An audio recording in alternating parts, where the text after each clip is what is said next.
Ladies hostel బాడీలాగా చుట్టూ ఆడపిల్లలే, ఒక్క మగడు. చరణ్ ఈసారికైనా సరే ఇంకొక అబ్బాయిని కంటరా,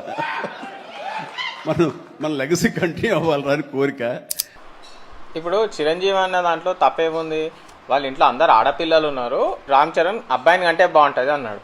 అసలు అమ్మాయిని కనొద్దు అంటే తప్పు, కానీ అమ్మాయిలు ఉన్నారు కాబట్టి ఇంకొక అబ్బాయిని కనమంటే తప్పేముంది? దానిలో ట్రోల్ చేయాల్సినంత అవసరం ఏముంది? మీ ఇళ్లలో ఒక్కసారి కూడా ఈ డిస్కషన్ జరగలేదా? అందరు అమ్మాయిలు ఉంటే అబ్బాయి పుడితే బాగుంటుందని, లేకపోతే అబ్బాయిలు ఉంటే అమ్మాయి పుడితే బాగుంటుందని? ఏం మన అందరి ఇళ్లలో జరగవా ఈ డిస్కషన్స్? అది చిరంజీవి బయటికి చెప్పాడు అంటే వాళ్ళ ఇంట్లో జరిగే డిస్కషన్ బయటికి చెప్తే కూడా తప్పు అనమాట. సో ప్యాట్రియార్కల్ సొసైటీ, వారసత్వము ఇవన్నీ ఉంటాయి కదా, అట్లా వాళ్ళ లెగసీని కంటిన్యూ చేయడానికి అబ్బాయి కావాలి అన్నాడు అంతే. వాళ్ళకున్న ఆస్తికి నాన్ స్టాప్ గా 10 మందిని కన్నా ఒకళ్ళన్నా అబ్బాయిలు పుట్టారా? కాకపోతే నెక్స్ట్ వచ్చేవాడు అబ్బాయి పుడితే బాగుంటుంది అని అన్నాడు అంతే.